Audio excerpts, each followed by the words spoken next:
ये दो काम बुद्धि के हैं।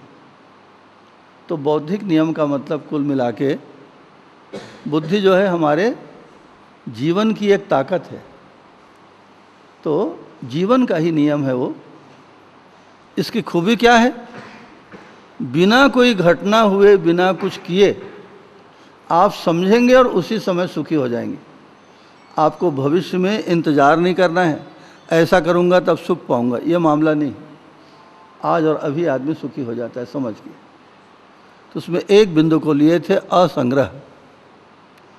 असंग्रह माने किसी चीज़ को जमा करके, इकट्ठा करके नहीं रखना। जितनी ज़रूरत है उतना आप खाइए, पिए, खर्च करिए। हमारी सारी कमाई, सारी आमदनी किस बात के लिए है? खर्चा करने के लिए, और कोई काम नहीं उसका। डट के खर्च करिए। इस तरह एक सारा जो संग्रह है, जमा करके रखने की बात है। आदमी से एक जो बेसिक गलती हुई है, अपने स्वरूप को न जानने के कारण।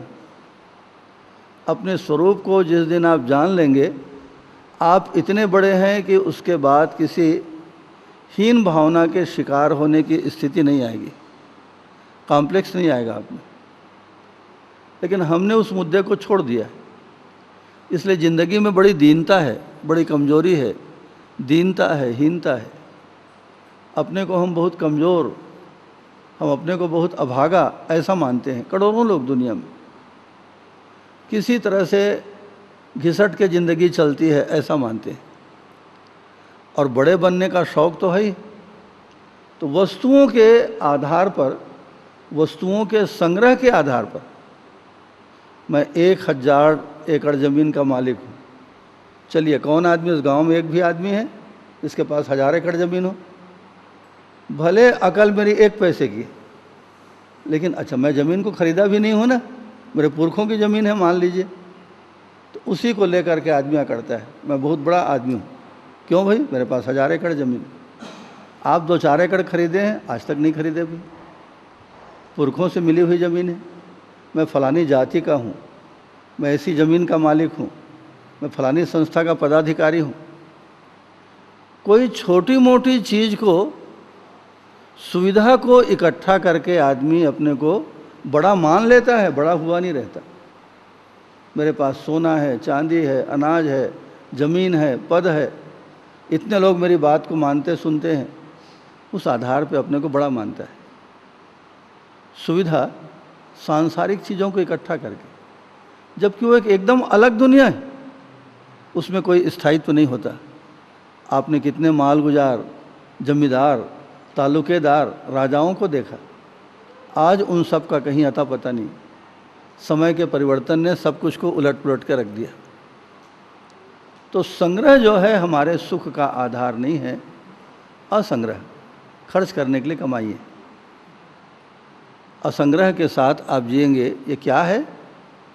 तब आपका ध्यान अपने स्ववैभव की तरफ, अपनी महिमा की तरफ जाएगा, वरना पूरी ज़िंदगी खाली वस्तुओं के पीछे दौड़ते दौड़ते ख़त्म हो जाती है। असंग्रह के बाद एक शब्द और है। अभी मानव मानव के बीच संबंधों के तहत आप लोग उस शब्द को सुने, एक शब्द, उसका नाम है स्नेह। स्नेह नाम का एक शब्द है असंग्रह के बाद।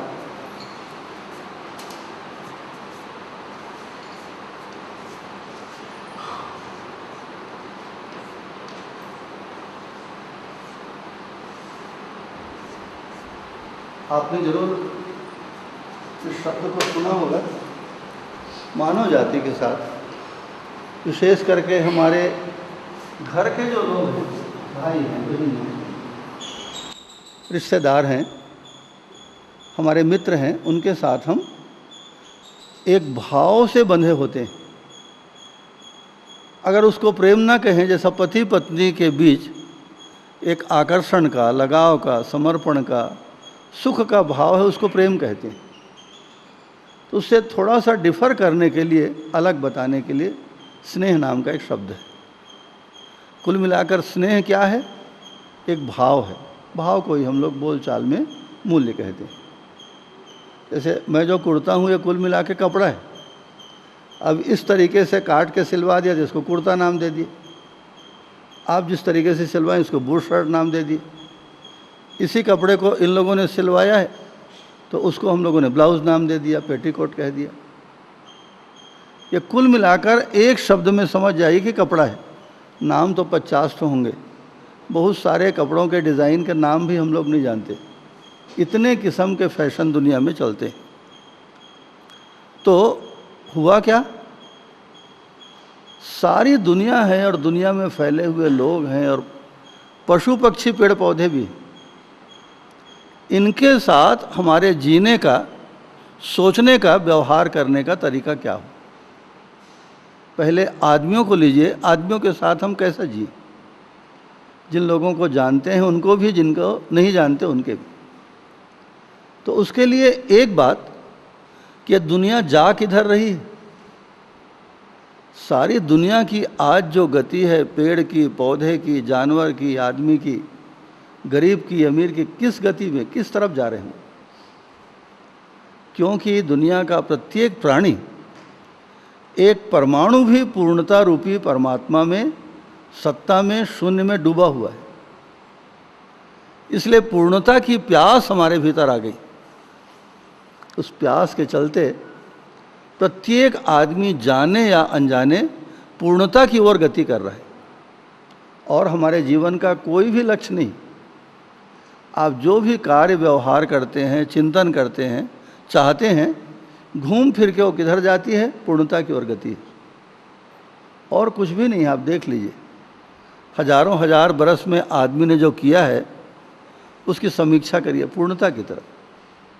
हम में अधूरापन है और उस अधूरेपन का दर्द है, वो दर्द हमको धक्का लगाता है, चलो और आगे जाओ और आगे जाओ। कब तक वो दर्द काम करेगा, जब तक हमारी ज़िंदगी पूर्णता के बिंदु को छू नहीं लेती। उसी को ईश्वर प्राप्ति, उसी को जीवन की सार्थकता, उसी को मुक्ति, उसी को दिव्य पद, भिन्न भिन्न नामों से उस स्थिति का वर्णन किया गया है।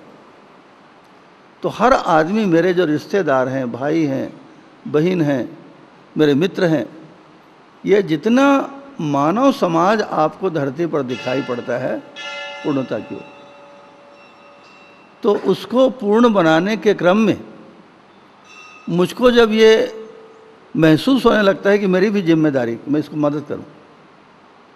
आपका बेटा पैदा होते ही अपने से पढ़ लेता है क्या?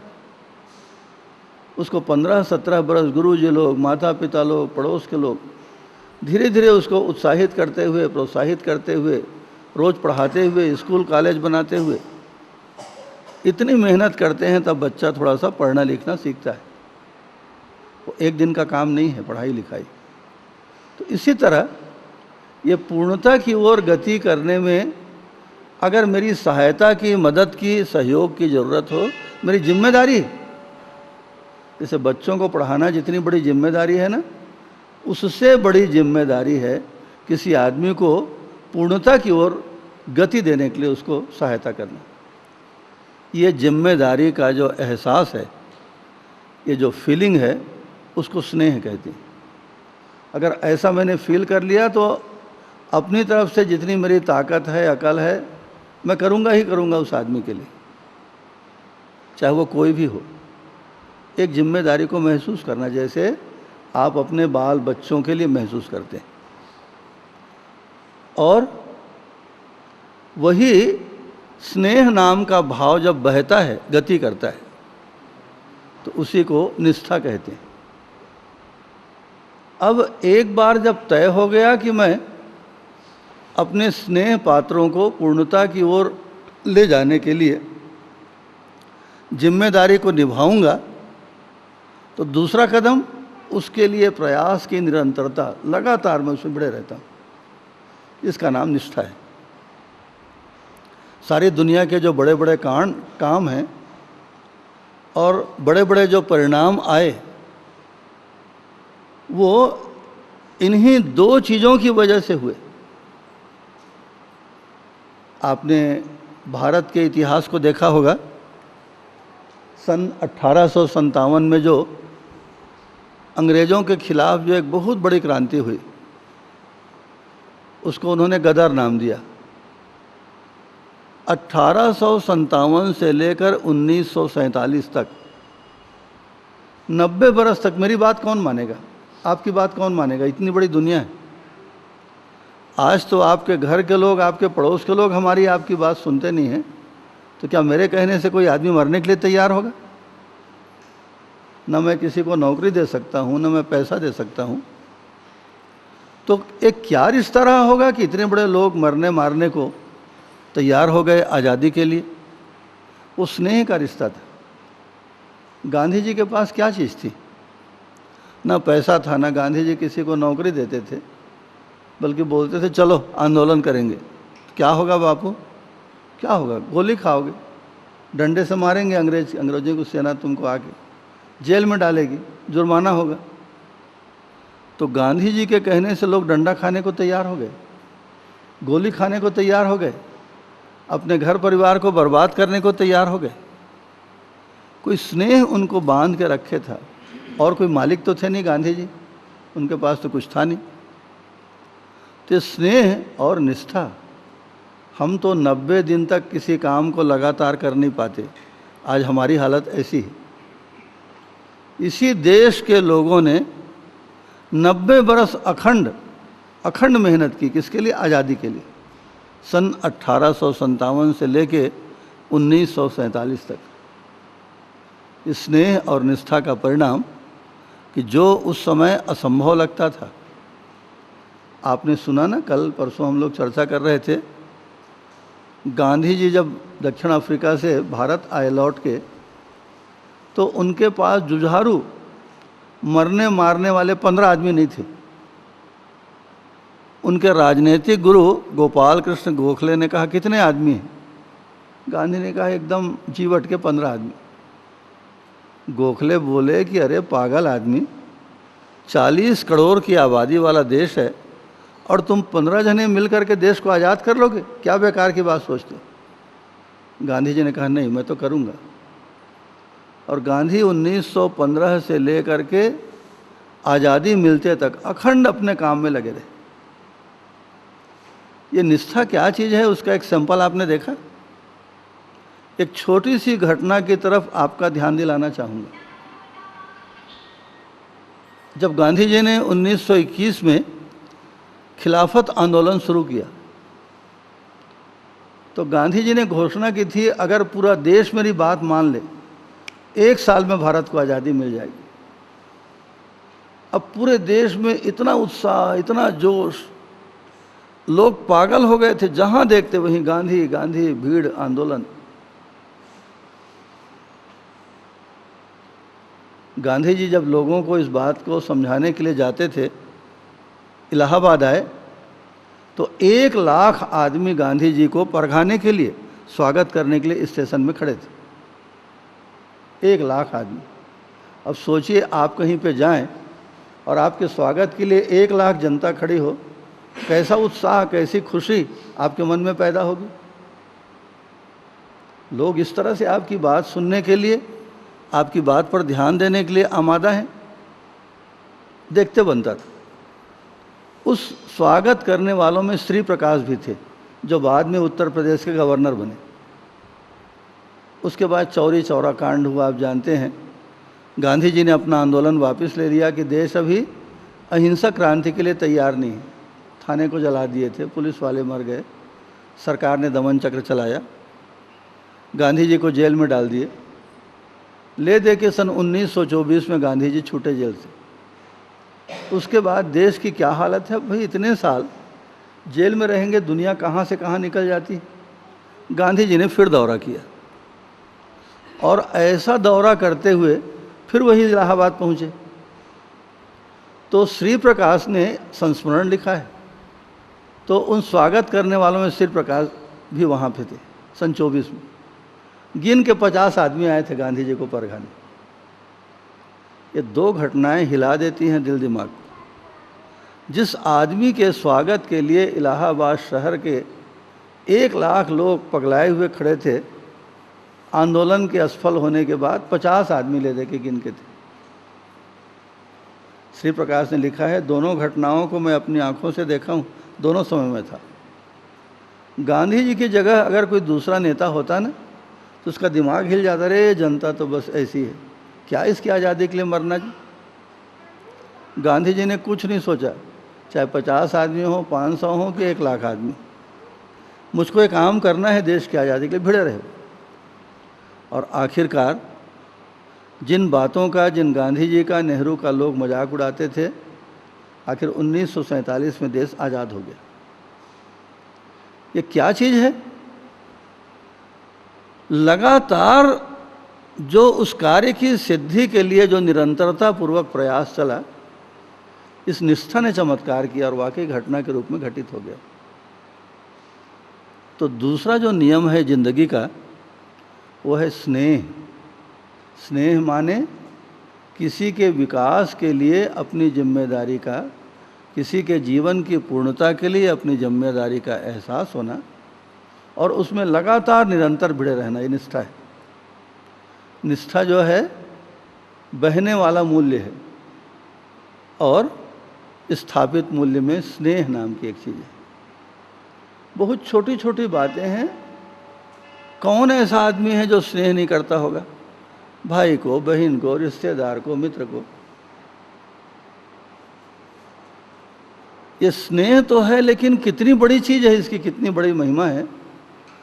आदमी इससे दुनिया में कितना बड़ा काम कर सकता है। ऐसा आप स्नेह पूर्वक जिएंगे, दुनिया में कहीं भी जाएंगे आपको तकलीफ नहीं होगी। इतनी बड़ी पूंजी है आदमी के जीवन की। उसके बाद एक तीसरा शब्द है, एक तीसरी बात है सच्चाई, जहाँ से अपने शिविर को शुरू किए थे। डार्विन के विकासवाद ने दुनिया को जिस तरह भटकाया, फ्रायड के काम मनोविज्ञान ने जिस तरह से दुनिया को तबाही के रास्ते पर ला के खड़ा कर दिया, और कार्ल मार्क्स के चिंतन ने, द्वंद्वात्मक भौतिकवाद ने जितना दावा किया था, उसके आधार पर दुनिया में बहुत बड़ा स्वागत उसका हुआ। उसके बाद भी 70 साल नहीं चला, चूरा चूरा हो गया। क्योंकि द्वंद्व जो है जीवन का आधार नहीं, समाधान उसका आधार है। काम जो है मनोविज्ञान का केंद्र नहीं है, आदमी के जीवन का केंद्र जीवन की संचेतना है बाबा। काम के द्वारा हम गाइडेड नहीं। और तीसरा, एक शब्द में जो चूक गया, डार्विन रचनाक्रम को उसने विकास क्रम कह दिया। अभी रचनाक्रम क्या है, विकास क्रम क्या है, उसको आपने देखा। वो यात्रा परमाणु से शुरू होती। एक शब्द की भूल चूक ने दुनिया का कबाड़ा निकाल के रख दिया, एक शब्द की। तो इसी तरह ये जो विद्या नाम का शब्द है, अभी हम लोग बोलते हैं कौन है? विद्यार्थी। क्या करता है? स्कूल में पढ़ता है, चौथी हिंदी में पढ़ रहा है। वो विद्यार्थी नहीं है। विद्या की परिभाषा क्या है? पुरानी परिभाषा, या विद्या सा विमुक्ते, जो हमको मुक्ति दिलाए उसको विद्या कहते हैं। बंधन से, परेशानी से, दुख से, अज्ञानता से जो हमको छुड़ाए। आज जो स्कूल कॉलेज में पढ़े लिखे लोग हैं, वे भी अज्ञानता और दुख से कहाँ मुक्त हुए, बल्कि कई लोग तो और उल्टे ज़्यादा गड्ढे में फंस गए। इसको विद्या नहीं कह के शिक्षा कहते हैं, एजुकेशन। विद्या अलग चीज़ है, एजुकेशन माने स्कूल कॉलेज में पढ़ाई जाने वाली शिक्षा जो है, एजुकेशन बिल्कुल अलग चीज़ है। विद्या बिल्कुल अलग चीज़ है, दो अलग अलग चीज़ें। एक छोटा सा उदाहरण लीजिए। एक गांव का बच्चा है, पढ़ा लिखा नहीं, कहीं बनी भूती करता है, नौकर लगता है गांव में। अगर मान लो उसके मन में चोरी करने की इच्छा हो गई, क्या चोरी करेगा? मेरे आपके घर से धान रखा रहता है ब्यारा में, 2 बोरा धान चोरी करके ले जाएगा, इतना ही तो करेगा, और क्या कर डालेगा? अब वही बच्चा या उसी की तरह एक दूसरा बच्चा गांव के पढ़ के इंजीनियर हो गया, इंजीनियर होके साहब हो गया। वो चोरी करने की मानसिकता तब भी है ना, साहब होने के बाद। अब जब इंजीनियर साहब चोरी करेंगे तो क्या 2 बोरा धान चुराएंगे? अब वो 2 करोड़ रुपया चोरी करता है, 2 करोड़। हमारे यहाँ यहीं भिलाई में, नेहरू नगर में, एक क्लास 3 कर्मचारी, ओवरसियर, इंजीनियर भी नहीं, ओवरसियर, 4 साल में 7 करोड़ रुपया कमाया मैंने शुद्ध चोरी किया बाबा, 7 करोड़ रुपया। पेपर में आया था, उसके घर में छापा पड़ा, 7 करोड़ का, फैक्ट्री और कारखाने और गाड़ियाँ और सोना और मकान।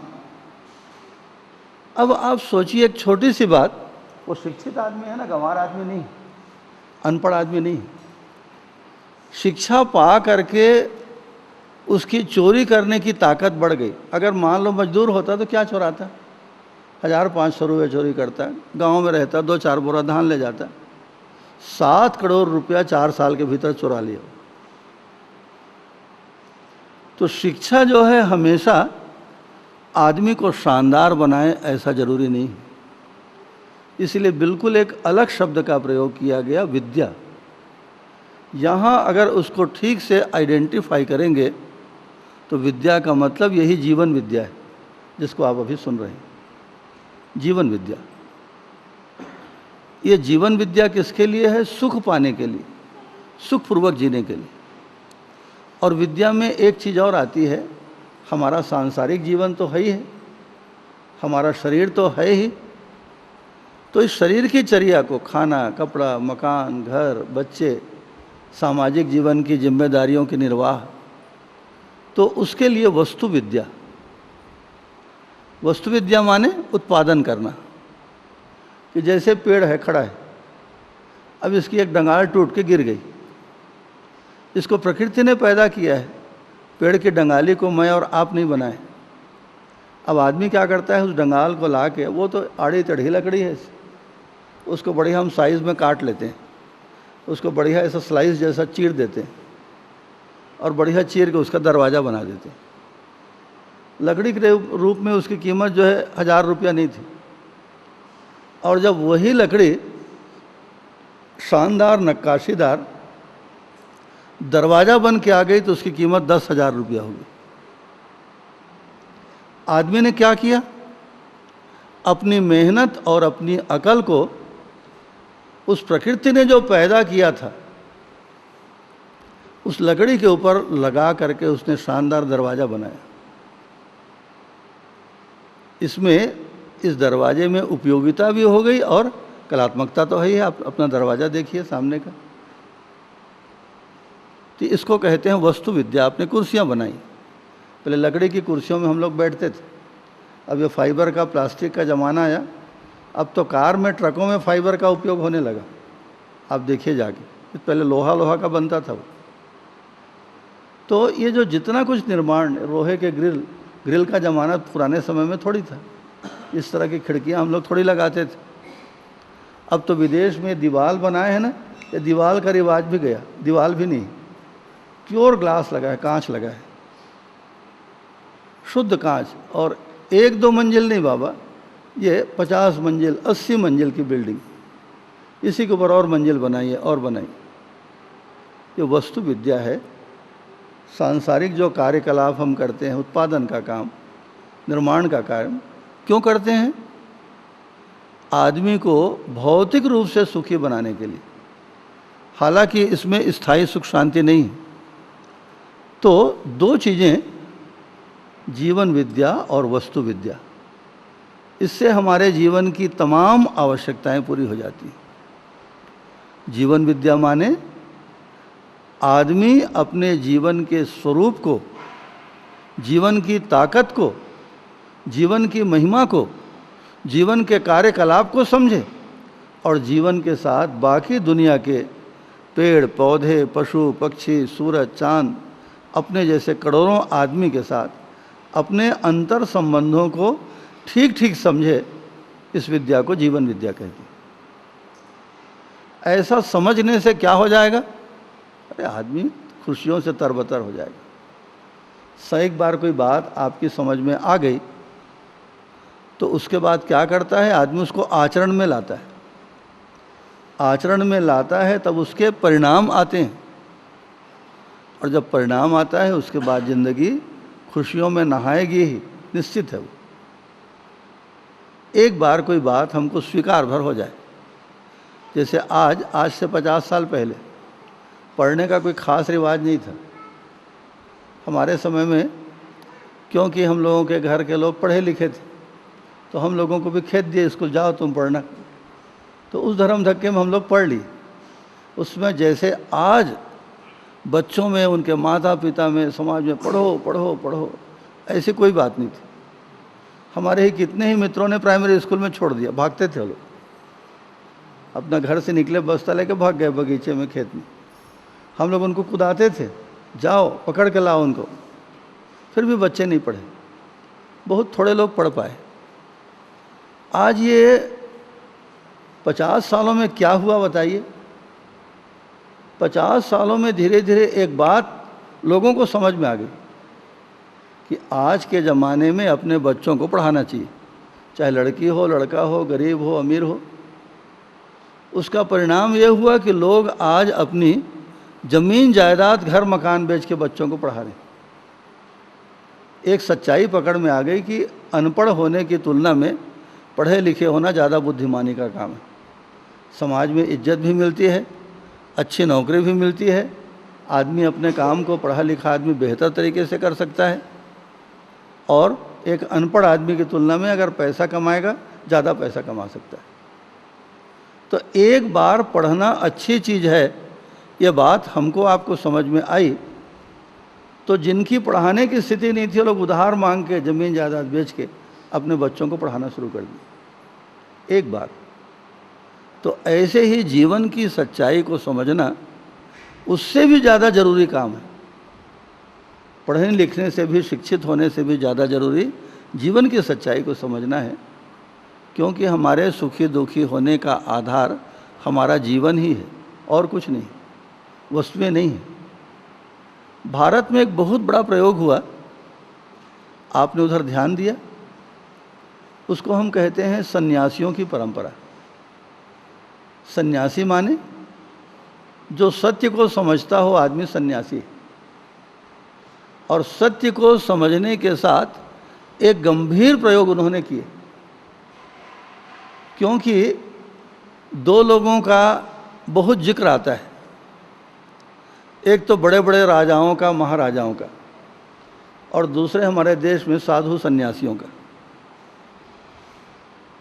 और दोनों बिल्कुल उल्टा व्यक्तित्व हैं। आप देखते हैं, राजा माने वह आदमी जिसके पास सबसे ज़्यादा है और सब कुछ है, धन दौलत, जमीन जायदाद, सेना खजाना, मान प्रतिष्ठा, महल, सुंदर सुंदर स्त्रियों का हजारों की तादाद में जमावड़ा, जिसके पास सब कुछ है उसको राजा कहते थे। और सन्यासी एक ऐसा व्यक्ति जिसके पास कुछ नहीं। आप आज भी देखेंगे बहुत से सन्यासी हैं जिनके पास पहनने के लिए एक लंगोटी भी नहीं, एकदम बिना कपड़े के ऐसा रहते हैं।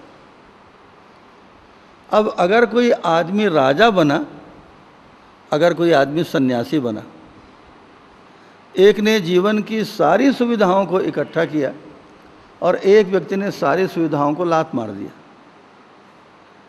ये बिल्कुल दो उल्टी दिशा के प्रयोग लगते हैं, लेकिन उद्देश्य एक ही था, और वो उद्देश्य क्या है? निरंतर सुख पाने की इच्छा। सन्यासी ने भी चाहा कि मैं निरंतर सुखी हूँ, और राजा तो चाहते ही थे, और उसी के चक्कर में उन्होंने जीवन के सारे सुविधा के साधनों को बटोरने शुरू किए। तो एक एक चीज़ कम करते गए। मेरा घर है, मैं घर को छोड़ देता हूँ। मेरी पत्नी है, मेरे बच्चे हैं, मेरे माता पिता हैं, उनका मिलने वाला सहयोग है।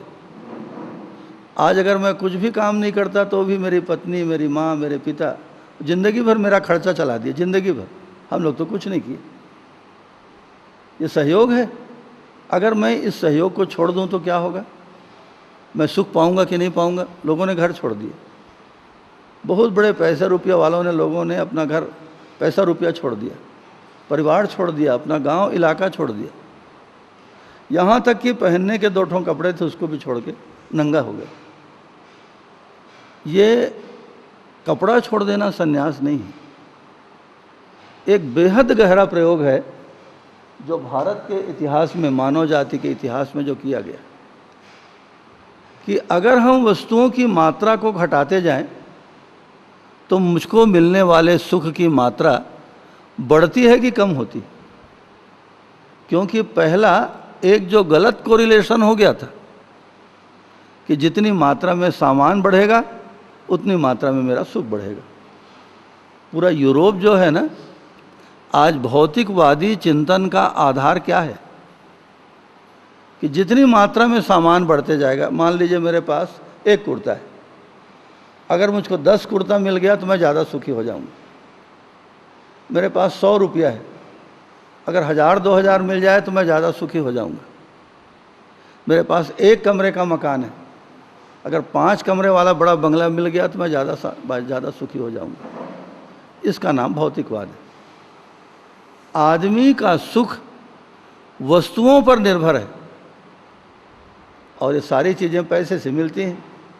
इसलिए भौतिकवादी जो चिंतन है, युग है, पैसा प्रधान हो गया। पैसा कमाओ, मकान भी मिलेगा, घोड़ा भी मिलेगा, मोटर भी मिलेगी, देश विदेश की यात्रा भी मिलेगी, बस पैसा होना चाहिए। तो आदमी के सुख की मात्रा भौतिक साधनों के बढ़ने से बढ़ती जाएगी, ऐसा सोच करके आदमी इतना इकट्ठा किया कि दुनिया की सारी संपत्ति कुछ लोगों के हाथ में जमा होगी, दुनिया की, और बाकी लोग नंगे, भूखे, बीमार, बेकार, पागलों की तरह घूमते हैं। आप जाके देखिए। और जाते जाते दुनिया कहाँ पहुँच गई? युद्ध के दरवाजे पर। युद्ध माने एटम का युग है, एटॉमिक वार होगा, धरती का सर्वनाश हो जाएगा। संन्यास परंपरा में एकदम उल्टा प्रयोग हुआ। अगर मैं सारी वस्तुओं को छोड़ दूं तो क्या मैं दुखी हो जाऊंगा? एक आश्चर्यकारी परिणाम आया।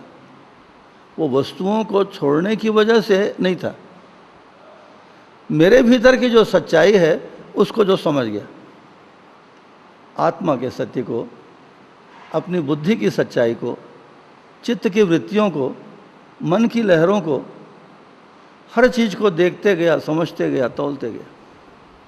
अपने अंदर के ऐश्वर्य को समझकर वो आदमी जिसके पास आज की तारीख में एक पहनने की लंगोटी भी नहीं है, वो महाराजाओं से भी ज़्यादा उसने सुख को, शांति को, संतोष को, आनंद को पाया। इसीलिए एक संबोधन आपने देखा, राजाओं को राजा कहते हैं और साधुओं को महाराज कहते हैं। He is king of Kings, राजाओं का राजा है। क्योंकि जितना बड़ा सुख एक साधु के पास है उतना बड़ा सुख एक राजा के पास नहीं। राजा तो 100 तरह के झंझटों में पड़ा हुआ है। माने एक बहुत बड़ा प्रयोग आदमी जाति की ज़िंदगी में किया गया कि वस्तुओं के ऊपर हमारे सुख की मात्रा निर्भर कदापि नहीं। चाहे एक कुर्ता रहे, चाहे 10 रहे, चाहे 100 कुर्ता रहे, उससे मेरा सुख नहीं बढ़ेगा। सुख किससे बढ़ेगा? मेरी अपने बारे में समझ बढ़ने से मेरा सुख बढ़ेगा।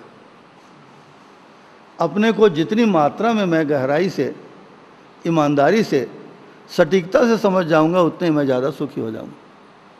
इसके लिए न कुर्ते की ज़रूरत है, न मकान की, न नौकर की, न खजाने की, न सेना की, न सुंदर स्त्री की। है तो ठीक है, नहीं है तो कोई बात नहीं। मेरी खुशी में कोई अंतर नहीं पड़ेगा। मेरी खुशी शुद्ध रूप से मेरे हाथ में है। ऐसा समझ जाना, ये जीवन विद्या है। उसका आधार जीवन है। और वो जीवन क्या है? अरे मैं स्वयं जीवन हूँ बाबा, और कहाँ पे जीवन? मैं स्वयं हूँ जीवन। हम में से प्रत्येक आदमी जीवन ही है। भ्रम के कारण इस शरीर को जीवन से जो जीवंतता मिली, इस जीवंतता को देख के मैंने अपने को शरीर मान लिया और वहीं से उपद्रव शुरू हो गया। तो असंग्रह, स्नेह और विद्या, विद्या में वस्तु विद्या और जीवन विद्या दोनों है। उसी को पुराने शास्त्र को पढ़ेंगे तो आत्मविद्या लिखा है, ब्रह्म विद्या। क्योंकि जीवन को समझने के बाद देवी देवता परमात्मा को आदमी समझ ही जाता है, देख लेता है। अब भाई जो आदमी मरते या पड़ते चंडी मंदिर तक आ गया। उसके बाद अगर वो चाहे तो हाल में आने में कितना समय लगेगा? जब तक हम लोग नहीं आए थे बरसों नहीं आते, और जब आ ही गए घूंचा पाली और देवी माता के मंदिर तक आ गए, तब इस हाल में आके बैठने में कितना समय लगता है बाबा? 1 मिनट नहीं लगता। हाँ, ना आना चाहें तो आप मंदिर से भी लौट जाएंगे, आना चाहें तो 1 मिनट में आप हाल में आ जाएंगे। तो आत्मा के जीवन के सत्य को समझने के बाद परमात्म सत्ता को, इस शून्य को, सत्ता को, ऊर्जा को समझने में समय नहीं लगता, समझ जाता है आदमी। इसी को आत्मविद्या ऐसा कहा गया पुराने समय में, उसी को आजकल जीवन विद्या कहते हैं। जीवन विद्या क्यों कहते हैं बताइए? क्यों ऐसा कहते हैं? जैसे आपका शरीर है ना, तो शरीर में क्या दिखता है? आपका सिर है, तो भुजाएं हैं, छाती है, पेट है, कमर है, जंघा है, पैर है। तो आपके सिर से लेकर पैर, कमर, जंघा, हाथ, पैर, इतना लंबा बोलने की बजाय एक शब्द में हम क्या बोलते हैं? आपका शरीर। शरीर कहने से सारे अंग आ जाते हैं, अलग से नाम लेने की जरूरत नहीं। लेकिन सिर कहने से खाली ये सिर का बोध होता है, हाथ का बोध नहीं होता। तो जीवन कहने से 5 अंग आ जाते हैं, आत्मा भी है, बुद्धि भी है, चित्त भी है, वृत्ति भी है, मन भी है, सब मिला के जीवन। आजकल विज्ञान और तर्क का युग है ना, एक शब्द में आप चूकेंगे तो लोग आपकी गर्दन पकड़ लेंगे। इतना तर्क कुतर्क करेंगे कि उनको उत्तर देते देते आपकी जान जो है परेशानी में पड़ जाएगी। तो इसलिए एकदम सटीक शब्द का, एक मात्रा की भी गलती ना हो, ऐसा आपको आज के ज़माने में बोलना पड़ेगा। एक मात्रा की गलती ना हो। सभी किस्म के लोग हैं बाबा, हर आदमी आपको स्वीकार करने के लिए थोड़ी तैयार बैठा है। तर्क कुतर्क करने वालों की भरमार है दुनिया में। एक एक शब्द को, एक एक मात्रा को तौल के बोलिए। आत्मा कहने से सिर्फ आत्मा का बोध होता है, जीवन कहने से सारे 5 अंगों का बोध हो जाता है। इसलिए जीवन विद्या ऐसा नाम दिए, क्योंकि हम लोग अध्ययन करेंगे तो खाली आत्मा भर का थोड़ी करेंगे, उसके साथ उनके जितने अंग हैं, बुद्धि, चित्त, वृत्ति, मन, आत्मा का तो करेंगे ही करेंगे। इसलिए इसका नाम ही जीवन विद्या, ताकि किसी को ऐतराज न हो, तर्क कुतर्क न हो, और एक सम्यक बात, पूरी बात भी आ जाए। तो तीसरा कदम क्या? जीवन विद्या। और उसके साथ सांसारिक अपने कार्य व्यवहार निर्वाह के लिए सम्मान के साथ जी सकें, धन कमाना, व्यापार करना, नौकरी करना, खेती करना, मकान बनाना, ये सारी चीज़ें वस्तु विद्या के अंतर्गत। इतना आपने कर लिया तो ज़िंदगी कंप्लीट हो गई।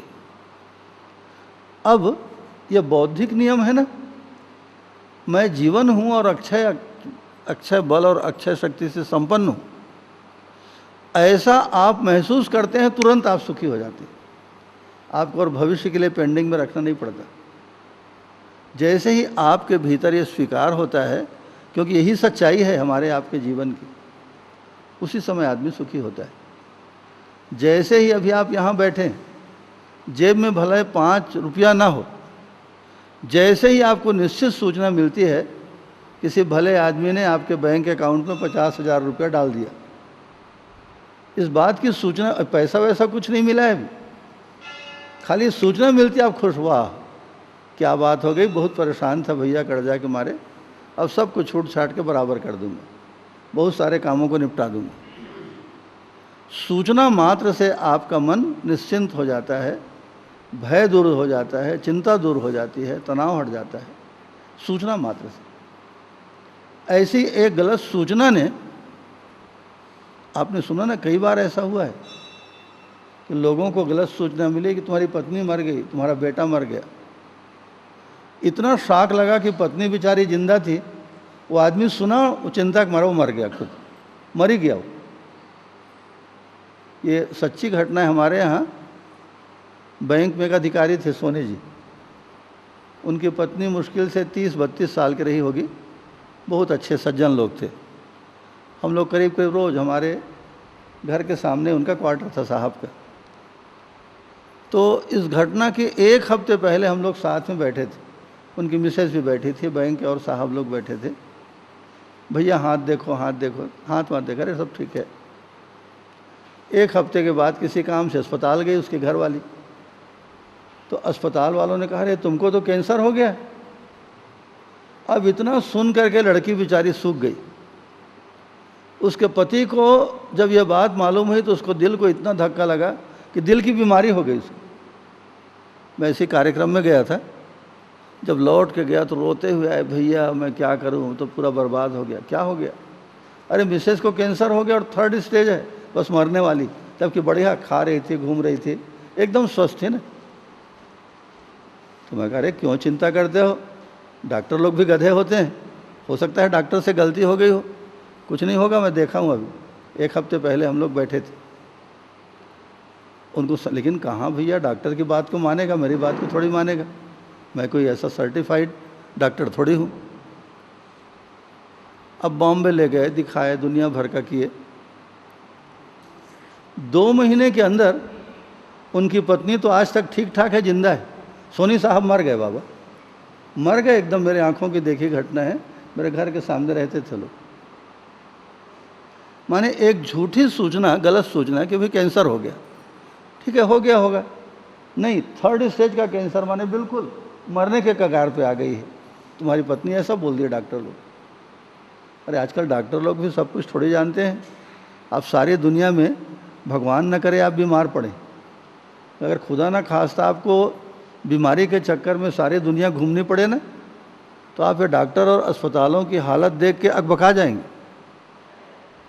अरे बाबा बीमारी को ठीक करना तो दूर की बात है, सारी दुनिया में घूमकर कभी कभी क्या बीमारी है वो डायग्नोस तक नहीं हो पाता। आपको पता है, हम लोग तो भुगत के बैठे हैं। डॉक्टर ये नहीं बता पाता कि आखिर बीमारी क्या है, बोले कुछ बीमारी नहीं, सब ठीक ठाक है। और आदमी बीमार है बेचारा, भुगत रहा है, और ऐसा करके आदमी मर जाता है। इलाज करना, बड़ी बड़ी बात करना तो बात की बात है, डायग्नोस, प्रारंभिक पहला कदम कि क्या बीमारी उसको तो पता करो। सारी दुनिया घूम जाइए, डॉक्टर लोग बोलते हैं, कम से कम विदेश में जो बड़े डॉक्टर हैं बहुत ईमानदार हैं, वो लोग बोलते हैं कुछ भी पता नहीं लगता आपकी बीमारी का। हाँ लक्षण कुछ बीमारी के हैं, लेकिन वो बीमारी नहीं है, मैं नहीं जानता हूँ, अगर कहीं पता लगे तो मुझको बताना, ऐसा बोलते हैं। त्यार फिर आनेस्ट, बहुत ईमानदार हैं हम लोग। तो डॉक्टरों की और दवाइयों की और जितना दबका दुनिया में चलता है ना, वो कितना खोखला है। आप जब भुगतेंगे, भगवान न करे कभी आपको भुगतना पड़े, लेकिन अगर कभी ऐसा चक्कर में पड़ गए तो इनकी सच्चाई का पता लगता है कि लोग किस जगह पे खड़े। तो एक गजब की सच्चाई। इसी का उल्टा आपको बताया ना, एकदम उल्टा। कितना ही बड़ा बीमार हो, हमारे देश की घटना है। मोहन जी शर्मा नाम के आदमी कैंसर और एड्स जैसी बीमारी से ग्रसित क्यों ना हो, आप उनको लान के बिठाल दीजिए, ऐसा कुछ नहीं, 1 पैसे की कोई दवाई नहीं देते, बैठ के ध्यान करते हैं, बीमारी को ठीक कर देते हैं। राजस्थान में पुष्कर नाम का जो तीर्थ है, उससे पहुंचने के 5 किलोमीटर पहले लीला सेवड़ी नाम का गांव है। ऐसे बस पहाड़ की बगल में उनका आश्रम बना है, नल टंकी के बाजू में। मैं गया हूँ। तो अगर आपका जीवन बहुत मजबूत हो तो दुनिया की किसी भी बड़ी से बड़ी बीमारी को आप शांत कर सकते हैं। आदमी के जीवन की वो ताकत है। शरीर तो पीछे पीछे चलने वाला है, शरीर क्या करेगा। एक सच्ची घटना है, संयोग से मिश्रा जी आ नहीं पाए, मेरे साथ आने वाले थे शिविर में, बोल रहे थे कि आप जीवन विद्या करना, मैं देवी का अनुष्ठान करूँगा। उनके परिवार में किसी की मृत्यु हो गई तो दरभंगा चल दी। उन्हीं की पत्नी की बात है। उनकी पत्नी बहुत अच्छी थी, बहुत सज्जन शालीन, बहुत अच्छे परिवार की। उनकी दोनों किडनी फेल हो गई। अब जो छत्तीसगढ़ का सबसे अच्छा अस्पताल है, भिलाई स्टील प्लांट का सेक्टर 9 का हॉस्पिटल, वहाँ लेके भर्ती किए। तो दोनों किडनी इस तरह से खराब हो गई थी कि डॉक्टरों ने मिश्रा जी को कहा, मिश्रा जी आपकी हिम्मत है क्या तो मिश्रा जी वाकई बड़े हिम्मत वाले। तो कहा हो आप बताइए क्या बात है। तो डॉक्टर लोग बोले देखिए आपकी पत्नी 2-4 दिन से ज़्यादा जिंदा नहीं रहेगी, दोनों किडनी खराब हो गई और ऑपरेशन करने से भी नहीं बचेगी। बचने की संभावना 100 में से 1% नहीं है।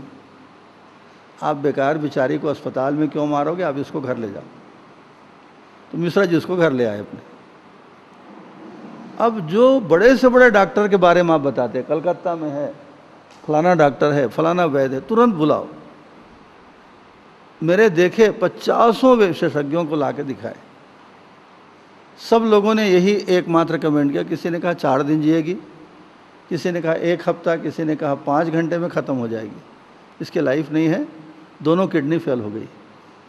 माने 2-5 दिन से ज़्यादा जिएगी ऐसा 50 में से किसी डॉक्टर ने नहीं कहा। सब ने कहा कि बस मरना एकदम निश्चित। जब सब तरफ से फाइनल हो गया कि अब मर रही, अब 2 दिन में मरे चाहे 2 घंटे में मरे, तो नागराज जी बाबा जिन्होंने इस दर्शन को लिखा है, प्रणयन किया, अनुसंधान किया, नागराज जी बाबा अभी भारत के महान आयुर्वेद विद्या के ज्ञाता लोगों में से हैं। संयोग से मुझको भी बुलाए मिश्रा जी। हम लोग मिश्रा जी के घर में जाके 1 महीना रुके। उनकी पत्नी तो ऐसे ही नीचे में, जैसा नीचे का तल्ला है ना, नीचे में मुर्दा जैसे, वो तो बेहोश थी बिल्कुल, उसको कुछ पता नहीं। हम लोग ऊपर में बैठ के, पॉलिटेक्निक कॉलेज के प्रोफेसर लोग आते थे, उनसे इसी जीवन विद्या का सत्संग, दिन भर सत्संग करते थे। बाबा जी तो आयुर्वेद के ज्ञाता हैं, दवाई देते गए। जिनको सारे डॉक्टरों ने एक स्वर से कहा था कि 2-5 दिन में मर ही जाएगी, वो जी गई बाबा। और उसके बाद 15 बरस तक जिंदा रही वो, 15 साल। मेरे आंखों की देखी घटना है। आप लोग आएंगे तो मिश्रा जी से मिला दूंगा। तो यहीं रहे होते, संयोग से जाना पड़ गया। बाबा ने कहा इनको बेलूर में जाके चेकअप कराओ, जो बहुत अच्छा अस्पताल है बेलूर का। चेकअप करने पर डॉक्टरों ने कहा इसकी दोनों किडनी एकदम ठीक है भाई, इसमें कोई खराबी नहीं, ऐसा बोले। तो जीवन की ताकत क्या है, और वो जीवन आपके भीतर है। उस जीवन के ऊपर हमको भरोसा भर नहीं हो रहा है बस, कि मैं जीवन हूं और इतनी ताकत, इतनी बड़ी संपत्ति, इतनी बड़ी शक्ति, इतनी बड़ी ताकत, ऐसा आश्चर्यकारी गौरवपूर्ण स्वरूप मेरे जीवन का है, ऐसा हम भरोसा नहीं कर पाते। और उसी विश्वास के अभाव में हम अपने को दीनहीन महसूस करते हैं। ये विद्या हमको धीरे धीरे एक एक कदम हमारे जीवन के स्वरूप के बारे में हमको भरोसा दिलाती है, आश्वस्त करती है, हमारे ही जीवन की महिमा से हमको परिचित कराती है। तो असंग्रह, स्नेह, विद्या, उसके बाद एक चीज़ और है जो आदमी के बहुत सुखी होने का आधार है। बहुत मज़े से ज़िंदगी को आप उसके सहारे जी सकते हैं। उसको बोल चाल में हम लोग कहते हैं सरलता। एक शब्द है सरलता।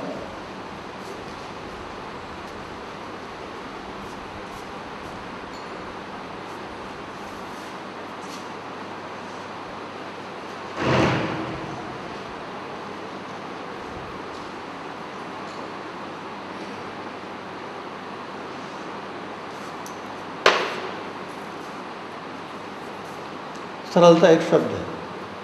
सरल माने कोई दिखावा नहीं, कोई नाटकबाजी नहीं,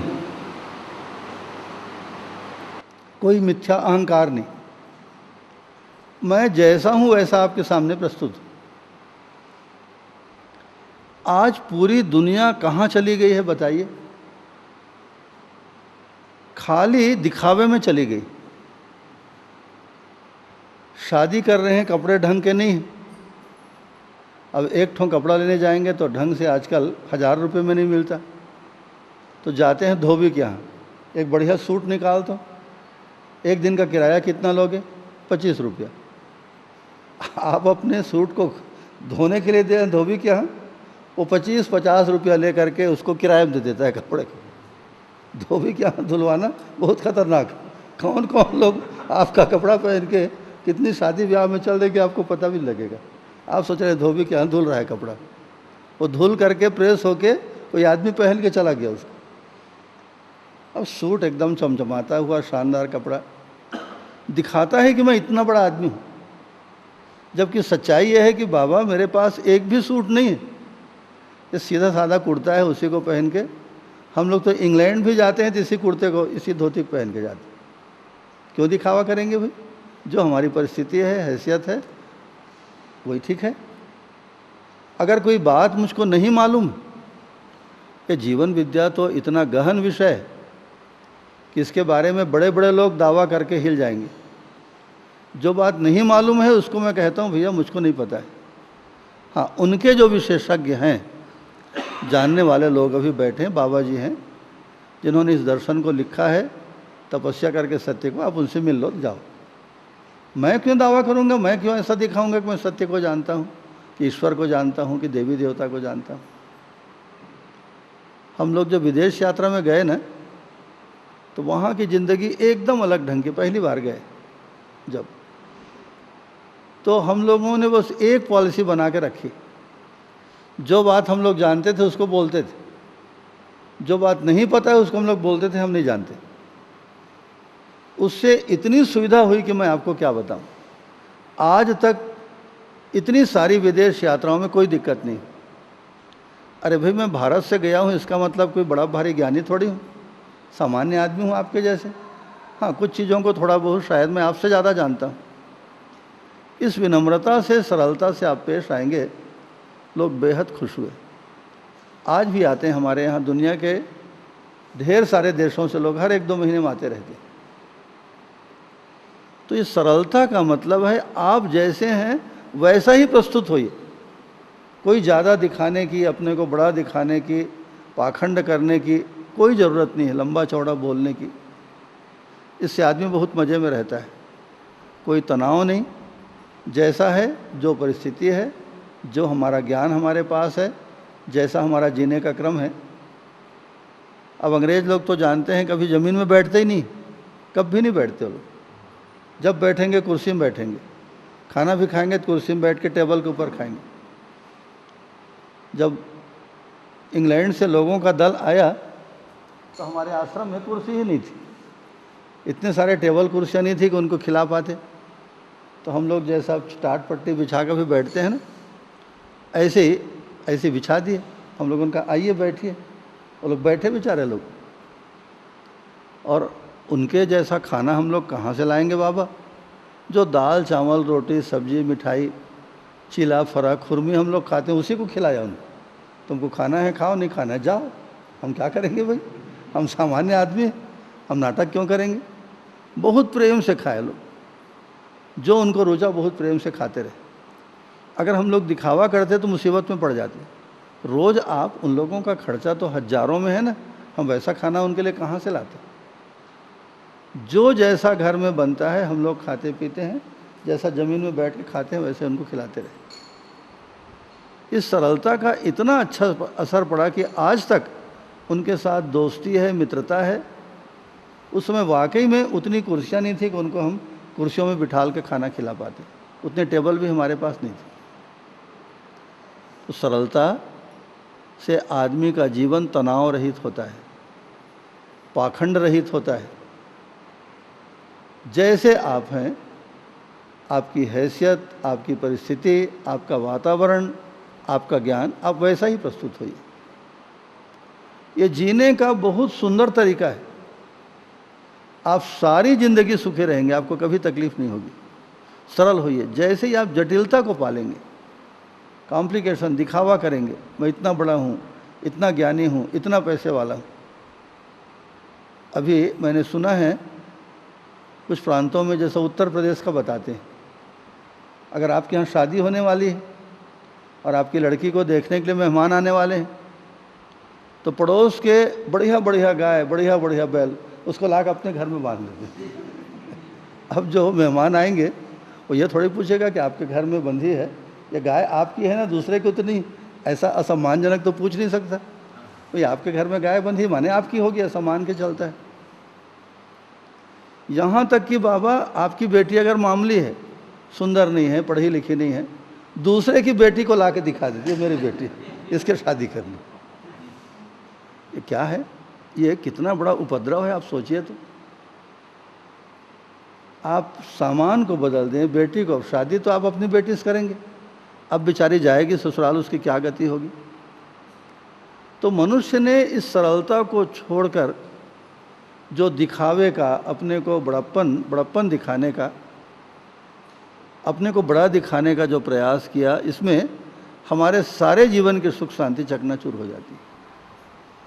तो प्रत्येक मामले में, चाहे वो खाना हो, पीना हो, पहनना हो, सामाजिक व्यवहार हो, कपड़े लगते हो, घर मकान हो, सारी चीज़ों को जैसा वो है एकदम सरल तरीके से प्रस्तुत होइए सबके साथ, उसमें आपको कोई असुविधा नहीं होगी।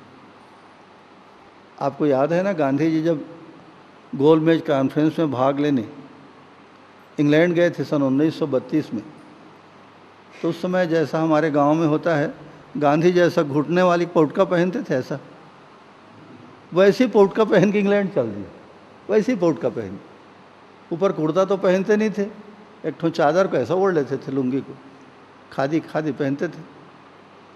तो वहाँ इंग्लैंड के राजमहल में रिवाज था उस समय, अब का तो मैं नहीं जानता, हम लोग गए हैं उन महलों में, बर्मिंघम पैलेस वगैरह में।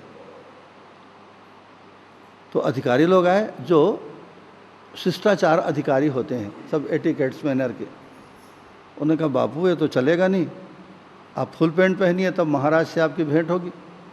गांधी जी ने कहा नहीं, मैं फुल पैंट नहीं पहनूंगा, जबकि गांधी जी इंग्लैंड में पढ़े थे ना, लंदन में, और बैरिस्टर थे, खुद पढ़े लिखे आदमी, नहीं पहनूंगा। अरे भैया तो फिर महाराज से मुलाकात नहीं होगी, आप घुस नहीं सकते राजमहल में। उसने कहा मैं नहीं घुसूंगा, मुझको कोई राजमहल में जाने की और राजा से मिलने की मुझको ज़रूरत थोड़ी, राजा को ज़रूरत होगी तो मेरे पास आएंगे। आप देख रहे हो उस आदमी को, जिसके पास पहनने के लिए फुल पैंट नहीं, तो क्यों नहीं पहनोगे? गांधी ने कहा मेरे पास फुल पैंट नहीं, मैं कहाँ से पहनूंगा। तो अधिकारियों ने कहा आप उसकी चिंता मत करिए, हम आपके लिए फुल पैंट कोट सब बनवा देंगे। तो गांधी जी ने कहा कितने फुल पैंट बनवाओगे? मैं चाहता हूं कि आपका सम्राट देखे कि जिस देश में आप लोग राज करते हो उस देश की जनता किस तरह से भूखी है, नंगी है, पहनने को कपड़े नहीं। 40 करोड़ आदमी मेरे देश में रहते हैं, 40 करोड़ फुल पैंट बनवा कर दोगे क्या? अब बहुत तनातनी की स्थिति आ गई। वहाँ के जब राजा को पता लगा, बहुत नाराज हुई। एक भूखा आदमी, एक फ़कीर आदमी राजमहल के नियमों को नहीं मानता है, लेकिन गांधी इतने बड़े आदमी थे तो पूरे उस सिस्टम को बदला गया।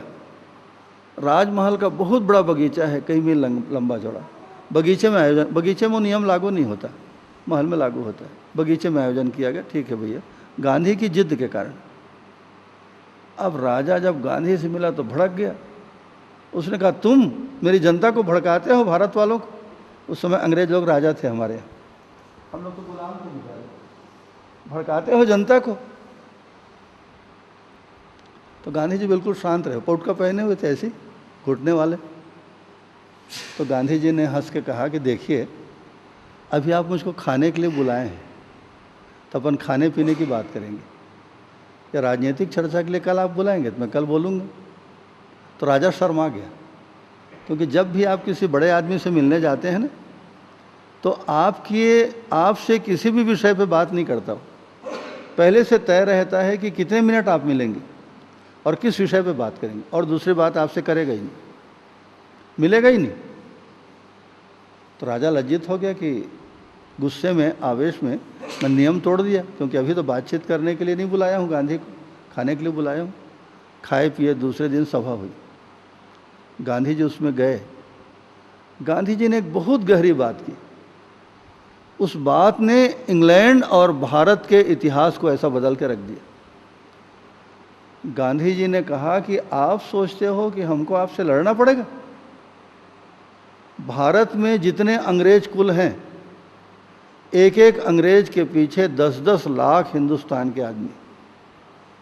आपको न मारने की ज़रूरत है, न पीटने की ज़रूरत है, न बंदूक उठाने की ज़रूरत है। 10 लाख आदमी खाली अगर बोल दें कि हम अंग्रेज़ों का सहयोग नहीं करेंगे तो आपका राज डूब जाएगा। अरे एक आदमी पूरी दुनिया को, चाहे कलेक्टर हो, मंत्री हो, पूरे भारत को चला लेगा क्या? हमारा सहयोग है इसलिए तुम वहाँ राज करते हो। हमको सिर्फ एक शब्द सीखना है, नहीं, अंग्रेज़ों का सहयोग हम नहीं करेंगे, और आपकी लुटिया यहाँ से डूब जाएगी। सारी सभा सुन के सन्न रह गई। गांधी जी वापिस आए और उन्होंने अपने आंदोलन का नाम ही दिया था असहयोग। हम अंग्रेज़ों को सहयोग नहीं करेंगे जी।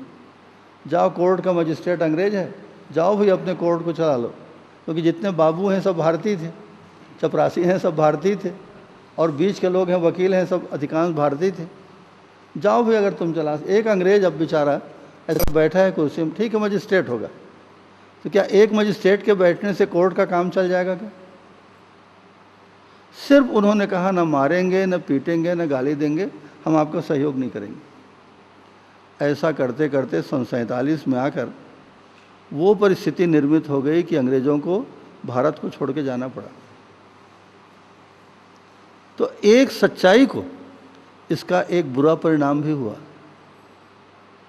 गांधी जी ने संख्या बल का प्रयोग किया अंग्रेज़ों के खिलाफ। अब जब देश में आज़ादी आई तो किस आधार पे हम फैसला करेंगे कोई भी निर्णय? तो वही हुआ कि संख्या बल, कि जिस आदमी को ज़्यादा वोट मिलेगा वो जीत जाएगा, जिसको एक वोट कम मिला वो हार जाएगा। उसमें क्वालिटी ख़त्म हो गई। मैं बहुत पढ़ा लिखा हूँ, राजनीति का महान पंडित हूँ, और मैं बहुत सोच समझ के किसी आदमी को वोट देता हूँ। तो ये सब जो बहुत चलता पुर्जा लोग हैं वो लोग क्या करते हैं, गांव के 5 बैला चरवाहा को ले आए और देख रहे तो पैसा देबो, तो घर वाली लुगरा गला देबो, कल ना तय वोट लो फलाना देवे, हाउ दाओ। अब वो आदमी जो कांग्रेस और भाजपा और बसपा के बीच क्या फ़र्क है ये भी नहीं जानते, वो 5 लोग पैसा लेके, लुगरा लेके या फलाने जी के कहने से वोट दे दिए मेरे खिलाफ, मैं हार जाऊंगा, आदमी जीत जाएगा। जबकि मैं राजनीति का महापंडित हूँ, मैं हर चीज़ जानता, और मैंने सोच समझकर ईमानदारी से वोट दिया।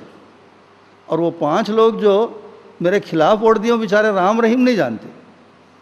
तो संख्या बल ने क्वालिटी की महिमा को घटा दिया। इसलिए संसद में जाके देखिए कैसे कैसे लोग संसद में पहुंच गए, कैसे कैसे लोग विधायक बन गए। आप देखिए, एक उसका प्लस परिणाम हुआ कि अंग्रेज़ों को भारत छोड़ना पड़ा, लेकिन उन्हीं अज्ञानी लोगों को हमने निर्णय करने का अधिकार दे दिया। इंग्लैंड में अगर प्रजातंत्र है, होना चाहिए, भारत में भी होना चाहिए, हमारे यहाँ प्रजातंत्र थोड़ी है। एक छोटी सी घटना आपको सुनाऊं, एक छोटी सी घटना जो हम लोग इंग्लैंड में थे उस समय हुई। वहाँ का प्रधानमंत्री टोनी ब्लेयर, उस समय टोनी ब्लेयर थे, लेबर पार्टी के लीडर थे वो। उनका बेटा हैरो स्कूल में पढ़ता था। हैरो स्कूल माने जहाँ जवाहरलाल नेहरू पढ़े ना, वो ऐसी एक पहाड़ी है सुंदर, छोटी सी सुंदर पहाड़ी। हम लोग जब भी इंग्लैंड जाते हैं तो हैरो स्कूल के बिल्कुल बगल में, जैसे पहाड़ से आप नीचे उतरते हैं ना, दुकान लगी है, इतनी दूर में हम लोग रहते हैं, रुकते हैं वहीं। हैरो माने एक इलाका है लंदन का। टोनी ब्लेयर का लड़का वहीं पढ़ता है।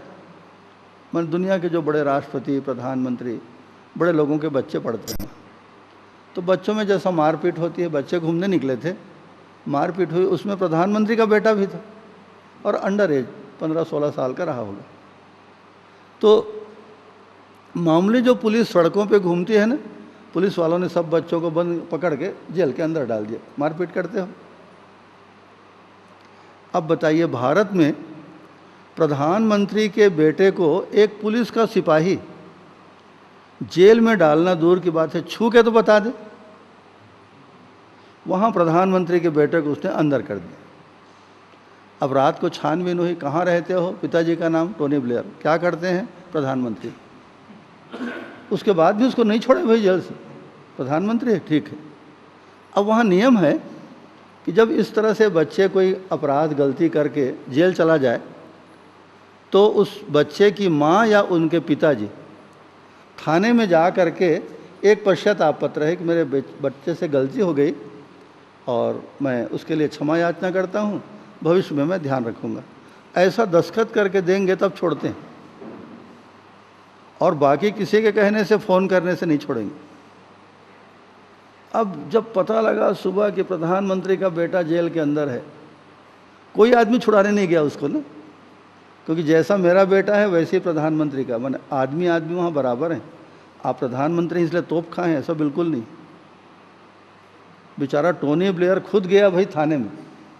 देश का प्रधानमंत्री अपने बेटे को छुड़ाने के लिए थाने का थानेदार माने क्लास 3 कर्मचारी, 3rd क्लास कर्मचारी होता है, यह जाके खड़ा हुआ, दस्तखत किया, तमाम टीवी वाले, कैमरे वाले, फोटोग्राफर, प्रेस वाले सब खड़े हैं, और भड़ाभड़ पेपर में जाके छपा। लेकिन प्रधानमंत्री का बेटा है इसलिए उसको छोड़ दो, जबकि पकड़ने वाला कौन है? ऐसी जो सड़क में मामूली सिपाही घूमते हैं। दिस इज प्रजातंत्र, ये प्रजातंत्र है। चाहे आप प्रधानमंत्री के बेटे हैं या तोप खा के हैं या किसी गरीब किसान के, नियम सबके लिए एक बराबर है। इस आधार पर प्रजातंत्र जिंदा रहता है। आप भारत में जहां प्रधानमंत्री के बेटे को, मंत्री के बेटे को आप नहीं जेल में बंद कर सकते, कोई पुलिस का मामले सिपाही हिम्मत नहीं कर सकते, वहाँ प्रजातंत्र कैसे होगा? एक प्रत्येक आदमी जब प्रबुद्ध होता है, उस मामले में सजग होता है, जानकार होता है, तब ऐसी स्थिति में प्रजातंत्र का अर्थ होता है। प्रजातंत्र इस तरह से नहीं चलता जैसा आज हमारे देश में चलता है। तो हम लोग कहाँ चल रहे थे? सरलता एक ऐसी चीज़ है, आप जैसे हैं वैसा प्रस्तुत होइए, कोई तनाव नहीं, कोई दबाव नहीं, कोई चिंता नहीं। कल लोग मेरी सच्चाई को जानेंगे तो मेरा पानी उतर जाएगा, इस तरह का कोई डर नहीं। आप मुझको बड़ा समझिए, छोटा समझिए, मैं जैसा हूँ वैसा हूँ।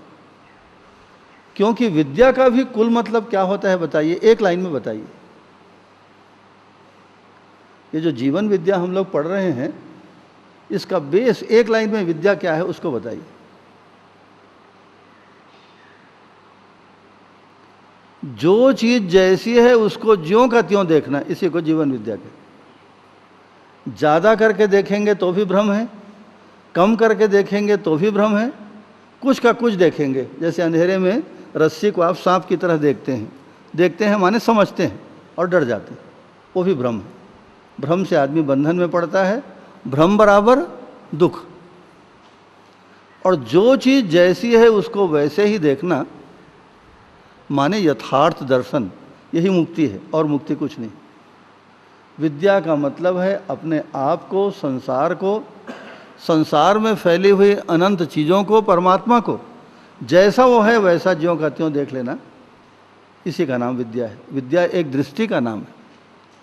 आँख खुल जाती है, इसीलिए भगवान शंकर दुर्गा माता में एक आँखी यहाँ पे और बनाते हैं माथे में, कि जो चीज़ हमको इन आँखों से, चमड़ी की आँखों से दिखाई नहीं पड़ती, उसको हम समझ की आँखों से सच्चाई को देख लेते हैं। इसलिए इसका नाम विद्या दिया गया। शिक्षा नहीं, दैट इज़ नॉट एजुकेशन, शिक्षा नहीं है, विद्या है। जीवन विद्या का मतलब यथार्थ को ज्यों का त्यों देखना। ऐसा यथार्थ को देखने वाला आदमी पाखंड करेगा क्या, दिखावा करेगा क्या? जैसा मैं हूँ भैया वैसा आप देख लो, पसंद है तो आप आ जाओ, नहीं पसंद है तो आप अपने घर जाओ, और बड़े बड़े लोग हैं उनके पास जाके सुन लो, जाओ। ऐसा सरलता से जो आदमी ज़िंदगी को जिएगा वो आदमी जीवन भर सुख पाएगा। आप देखिए, जीवन भर सुखी रहेगा। एक छोटी सी घटना 1 मिनट में आपको याद दिलाऊं। ईश्वर चंद्र विद्यासागर जो भारत के, बंगाल के बहुत बड़े विद्वान थे, बहुत नाम था उनका, तो ऐसी किसी सभा में भाषण देने के लिए उनको निमंत्रण था। तो पैसा तो बहुत मिलता था उनको, लेकिन वो सारा पैसा गरीब बच्चों को ही पढ़ाई के लिए दे देते थे, और मुश्किल से 50 रुपये में अपना काम चलाते थे। एक गांव के किसान की तरह बस एक छोटा सा ऐसी धोती और एक सलूखा पहनते हैं हम लोग गाँव में, छोटा सा बनियान सलूखा जैसा। ट्रेन में जा रहे थे तो एक सूट बूट पहना हुआ बड़ा साहब, वो भी ईश्वर चंद्र का भाषण सुनने जा रहा था, पहचानता नहीं था। दोनों अगल बगल बैठे। जब स्टेशन में उतरे, उसने सोचा गांव का कोई गरीब आदमी होगा, तो उसने कहा, इधर आ। ईश्वर चंद्र ने कहा, कहिए साहब। ये मेरा सूट केस उसको उठा तो चल, रख सिर के ऊपर और चल चंडी मंदिर ले चल। तो ईश्वर चंद्र अपना सामान भी रखे, उसके सूट केस को अपने जैसे कुली लोग ले जाते हैं उसके सिर के ऊपर रखकर बढ़िया ले गए। अब ऐसी सभा थी, तो यहीं उतार दे। अच्छा भाई ठीक, उतार दे। उसके बाद उस साहब ने उनको 4 आने पैसे दिए, ए लो तुम गरीब आदमी हो जाओ, तुम्हारे बच्चे लोग खाऊ खजाना खाएंगे। तो ईश्वर चंद ने कहा, नहीं साहब, मुझको भी यहीं आना था और मैं आया तो आपका सामान भी ला दिया, इसमें पैसे कोई बात नहीं। अरे नहीं, तुम गरीब आदमी, रखो 4 आने। उसने कहा, नहीं लगेगा, आप रखिए पैसे। अब ईश्वर चंद्र वहाँ से उठ के ऐसी सभा में आए और बैठ गए आके। अब लोग चिल्लाने लगे, ईश्वर चंद्र की जय। उस आदमी ने देखा, अरे बाप रे, मैं किस आदमी को कुली समझ के अपना सामान बुहा के लाया। वो ईश्वर चंद्र विद्यासागर जैसा महिमा संपन्न आदमी, उसको कुली समझ लिया उसने। और ईश्वर चंद्र ने उनको बताया भी नहीं कि मैं इतना बड़ा आदमी हूँ भाई, तुम जिसका भाषण सुनने जा रहे हो ना, ईश्वर चंद्र मैं हूँ, ऐसा बताया भी। बाकायदा कुली की तरह उसके सामान को सिर में उठा के लाए, वजन ढो के लाए। तो बड़े लोग बेहद सरल होते हैं, बेहद सरल, और इसीलिए पूरी जिंदगी सुख के साथ जीते हैं। अब इस घटना को जानने के बाद ईश्वर चंद्र को कोई पश्चाताप हुआ क्या? उस आदमी का गौरव कितना बढ़ गया। और जो आदमी उसको कुली समझ के सामान ढुलवा के लाया था, वो आदमी शर्म से गड़ गया बेचारा। तो ये सरलता क्या है? ये बौद्धिक नियम है, जीने का, सोचने का, व्यवहार करने का हमारा तरीका है। जैसे आप हैं वैसा ही दुनिया को देखिए, यथार्थ दर्शन, और वैसा ही यथार्थ के साथ जिए। कोई बड़प्पन दिखाने का, अपने को बहुत ज़्यादा हीरो दिखाने का, अपने को कोई बहुत बड़ा संपत्तिवान, कोई ज़रूरत नहीं भाई। हम सामान्य आदमी सामान्य रहेंगे। तो 4 चीज़ों को आपने देखा, असंग्रह, स्नेह, विद्या, सरलता। एक चीज़ और है जो हमारे जीवन की सारी कीमिया को, रसायन को बदल कर रख देती है, और उसका नाम है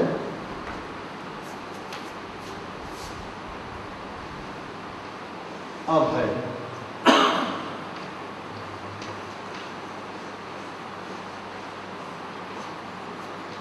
अ माने नहीं, और भय माने जहां पर कोई डर न हो। अभय जो है, ये सिर्फ सोचने की बात है। एक शब्द को आपने बार बार सुना होगा, चर्चा में भी, शास्त्रों में भी, प्रवचनों में भी। वो क्या शब्द है? विवेक नाम का शब्द है, कि आदमी को विवेक पूर्वक जीना चाहिए। ये विवेक क्या चीज़ है बताइए? अगर आपके ध्यान में हो, शब्द आप बहुत सुने हैं, विवेक किसको कहते हैं? किस चीज़ को आप विवेक कहेंगे?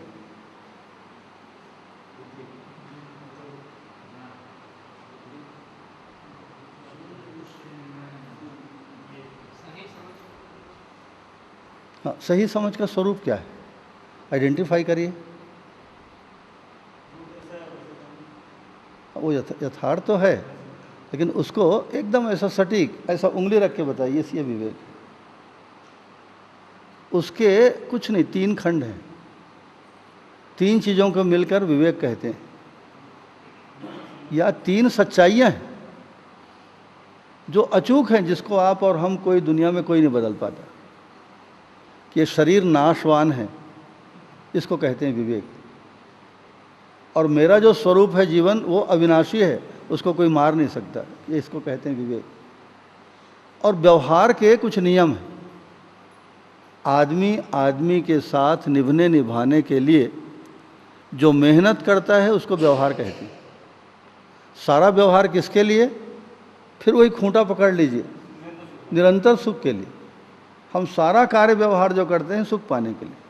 सुख नहीं मिला तो हम बेकार में क्यों मगजमारी करेंगे? तो विवेक का मतलब है शरीर नाशवान है, इस बात को पक्का मजबूती से पकड़ लेना। ये जीवन अजर अमर है, जीवन में कभी मृत्यु नाम की चीज़ ही नहीं है, और व्यवहार करने का नियम होता है। इन 3 चीज़ों की तरफ आपका ध्यान चला गया, मजबूती से पकड़ लिए, माने आप विवेकवान हैं।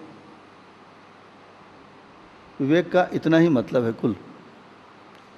अब अगर विवेक संगत है आपका जीवन, जैसा कि प्रत्येक आदमी का जीवन होना चाहिए, अविवेकपूर्ण, उटपटांग, उल्टा सीधा, अंड बंड, ऐसा जिंदगी आप क्यों जिएंगे? तो अगर जीवन विवेक संगत है तो उस विवेक के अंतर्गत एक सबसे कीमती बात क्या है कि मैं जीवन हूं और जीवन की कहीं मृत्यु नाम की चीज ही नहीं।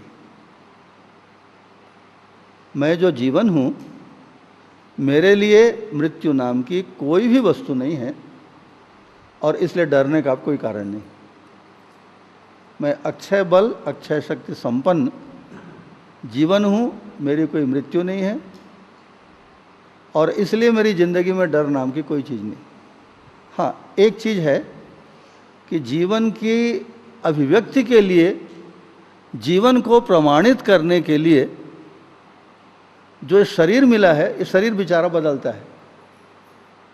कल बच्चा था, उसके बाद जवान हुआ, अब ये बूढ़ा होने लगा, किसी दिन बीमार होकर मर भी जाएगा। शरीर मरता है, मैं नहीं मरता।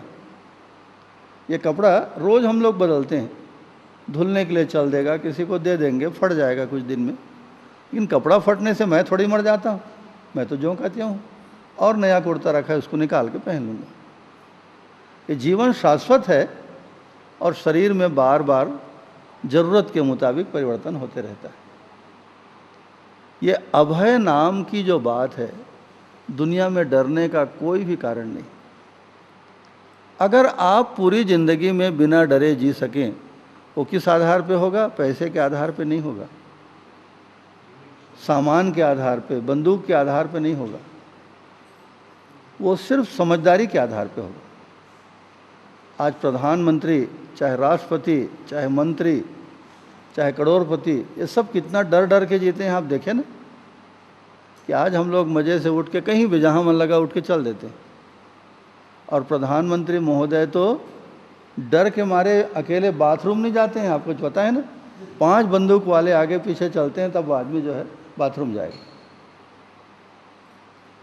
कितना डरा हुआ जीता है आदमी। सारी दुनिया की हालत देखिए, बड़े लोगों को देखिए, बड़े पदाधिकारियों को देखिए। बड़ा से बड़ा आदमी जब बीमार पड़ता है, अस्पताल जाता है, तो कैसा उसका जी कांपते रहे, भगवान सही सलामत में जिंदा लौटूंगा कि मरमुरा जाऊंगा। मरने का डर, पैसा जाने का डर, पद जाने का डर, इज्जत जाने का डर, सारी ज़िंदगी हमारी डर डर के बीतती है। इसलिए ज़िंदगी का मज़ा, ज़िंदगी का सुख, ज़िंदगी का सौंदर्य हमको पकड़ में नहीं आता। आपने एक छोटी सी कहानी सुनी है ना, एक बार नारद जी को भगवान ने एक कटोरा तेल, एकदम कटोरे को लबालब भर दिया उन्हें। उसने कहा, नारद जी आप मंदिर के दर्शन करके पूरा बगीचा घूम के आइए, और एक बूंद तेल ऐसा छलकना नहीं चाहिए ना, ख्याल रखना। अगर एक बूंद छलक गया, बस समझ लो उसी समय मैं चक्र सुदर्शन से तुम्हारी गर्दन काट दूंगा। अब नारद जी घबरा गए। भगवान का चक्र सुदर्शन माने अचूक। अब उनका सारा ध्यान खाली तेल की कटोरी, यहाँ गए, वहाँ गए, मंदिर गए, बगीचा गए, हाँ, लौट के सही सलामत आ गए। भगवान ने कहा, नारद देख के आ गए? उसने कहा, हाँ महाराज देख के आ गया। तेल गिरा तो नहीं? नहीं गिरा। अरे तुम बड़े किस्मत वाले हो भैया, चलो ज्यों का त्यों कटोरी ले आए। अब मुझको ये बताओ तुम क्या देखे? देवी के मंदिर में, बगीचे में, पेड़ में कौन सा फल पसंद? उसने कहा, अरे मैं कुछ नहीं देखा महाराज, न देवी को देखा, न फल को देखा, न बगीचे को, न तो हिरण को, चलते हुए हिरण को देखा, बस कटोरी दिखा। हमारा सारा ध्यान खाली डर की वजह से इन्हीं चीज़ों को बचाने में घनीभूत रहता है, और ये चीज़ें भी बचती नहीं।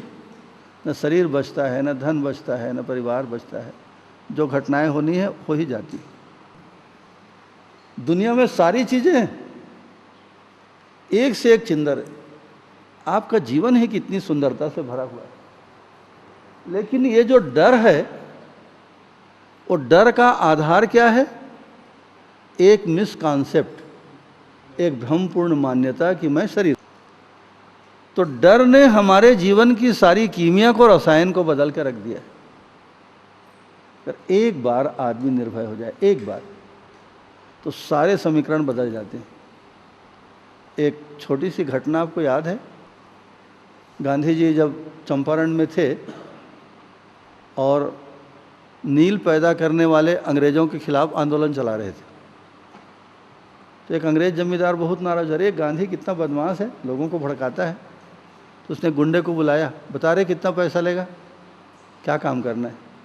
अरे कुछ नहीं करना, गांधी को मार देना, एक दिन जाके गोली मार देना, मर जाए तो झंझट कटे, ये आदमी बहुत उपद्रव कर रहा है। तो गांधी जी के प्रति उस गुंडे की बड़ी सद्भावना रही होगी, तो उसने कहा इतने बड़े आदमी को मैं कैसे मारूंगा, लेकिन मुझको पैसों की ज़रूरत भी है। अब गुंडों का काम ही है पैसा लेकर के अपराध करना, तो शायद उसने पैसा वैसा भी ले लिया। उसके मन को बहुत ख़राब लगा। एक अपने मित्र को बोला, तुम ऐसा करो, तुम गांधी जी को जाके बता दो कि फलाना जमींदार तुम्हारी हत्या करने के लिए गुंडा तय कर दिया है, और ज़रा सावधानी से रहना, बच के। अब गांधी जी को पक्की सूचना मिल गई कि जमींदार ने मुझको मारने के लिए हत्यारे तय कर दिए, उनको पैसा वैसा दे दिया है। तो गांधी जी रात को 9:30 बजे, जबकि सो जाते थे जल्दी वो, क्योंकि 4 बजे सुबह उठते थे, 9:30 बजे रात को जब सब लोग आश्रम में सो गए थे, उनके मित्र अचानक उठे और उठ के निकल गए आश्रम से, और सीधे उस जमींदार के घर में पहुँचे। रात को 10 बजा होगा, 10:30 बजा होगा, दरवाज़ा खटखटाए। अब जो विदेश के लोग प्रायः रात को शराब पीते हैं, अब शराब में तो आदमी होश में नहीं रहता, शराब पिए हुए था, लड़खड़ाते हुए निकला, देखा, अरे गांधी तुम। उसने कहा हाँ, मैं आपसे मिलने आया हूँ। अंदर जाके बैठ गया, वो आदमी हड़बड़ा गया। गांधी जी ने कहा, देखिए मैंने सुना है कि आप मेरी हत्या के लिए हथियारों को लगाए हैं, अब उसके अंग्रेज की घिग्गी बन गई। आप मेरे लिए, अरे आप पैसा भी दिए हैं, अरे आपको पैसा खर्चा करने की क्या ज़रूरत है, क्यों बेकार में आप परेशान होते हैं। इसीलिए मैं रात को बिना किसी को बताए अकेले आपके पास आ गया हूँ। अब चलिए मुझको मार डालिए, आप इसी से खुश होंगे ना। अब उस गरीब को काटो तो खून नहीं। इतना बड़ा आदमी जमींदार था, पैसे वाला था। फिर उस ज़माने में तो अंग्रेज़ों का राज था, हमारा राज्य थोड़ी था। और गांधी जी अकेले निहत्थे और रात को गए थे। अगर वो गांधी को मार डालता तो कोई गवाही भी नहीं मिलती कि गांधी को किसने मारा। गांधी जी की इस निर्भयता को देख करके अंग्रेज कांप गया, उसके पैर को पकड़ के माफ़ी मांगने लगा कि बापू मेरे से बहुत बड़ी गलती हो गई, गुस्से में मैंने वाकई ऐसा काम किया है। आप देख रहे हैं कीमिया कैसे बदल जाती है। एक दुश्मन, एक ताकतवर दुश्मन, पैसे वाला आदमी, अंग्रेज जो हमारे देश के राजा थे और हम लोग गुलाम थे उस समय, गांधी जी की एक निर्भयता ने सारा गणित बदल दिया। उस दिन से फिर अंग्रेज़ों ने गांधी जी को मारने के लिए फिर नहीं सोचा। ऐसा आदमी जिसकी ज़िंदगी में डर नाम की चीज़ नहीं है, अगर वो आपके दरवाजे पर आ जाए ना, तो आप चाहेंगे तो भी नहीं मार सकते, हथियार नहीं चला सकते आप। जबकि आप उस अंग्रेज़ को 1000 समझाते, बुझाते, धमकाते तो भी वो नहीं मानता। गांधी जी की एक निर्भयता ने जिंदगी भर के लिए उस अंग्रेज को गांधी जी का भक्त बना दिया। हमारा व्यवहार, अगर गांधी जी धमकाने जाते, मुझको पता लग गया है तुम मेरी हत्या के लिए पैसे दिए हो, अब मैं तुमको देख लूँगा, दोनों लड़ते, कभी कोई इसको मार देता, कोई कभी उस पार्टी के आदमी को मार देता। गांधी जी ने कहा मार लो भाई, चलो मैं आ गया हूँ तुम्हारे घर में। ये अभय क्या गजब की चीज़ है। स्वामी दयानंद जंगल में ऐसे बैठ के ध्यान कर रहे थे।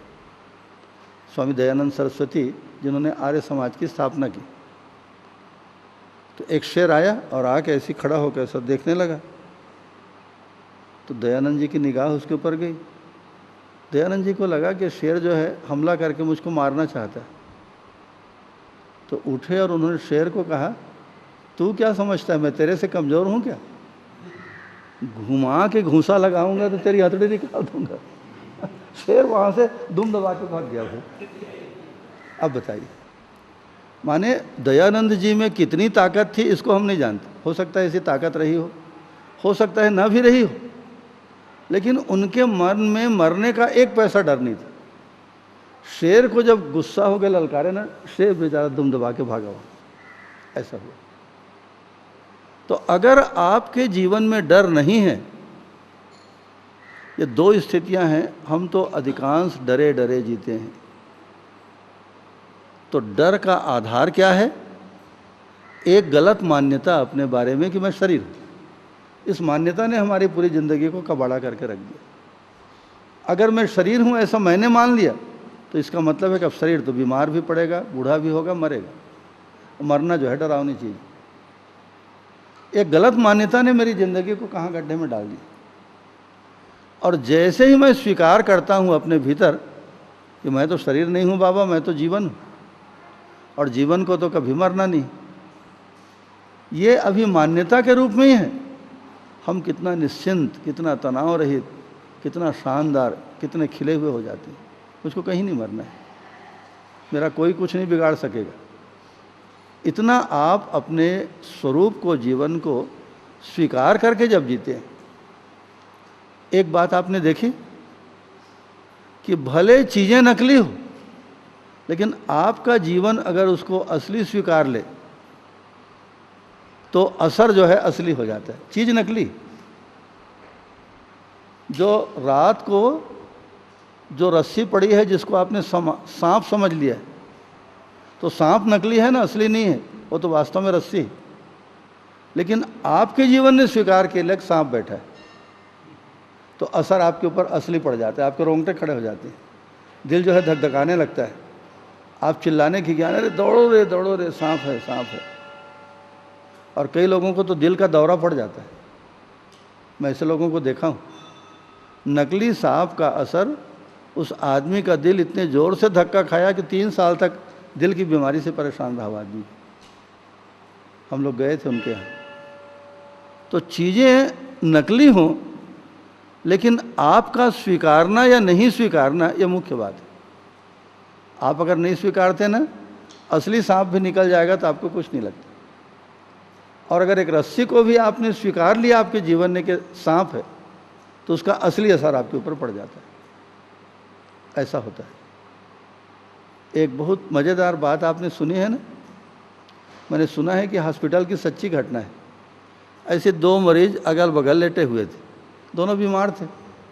अब अस्पताल में सबसे पहले चेकअप होता है, एक्सरे कराओ, खून की परीक्षा, फलाने की परीक्षा, सब चलता है।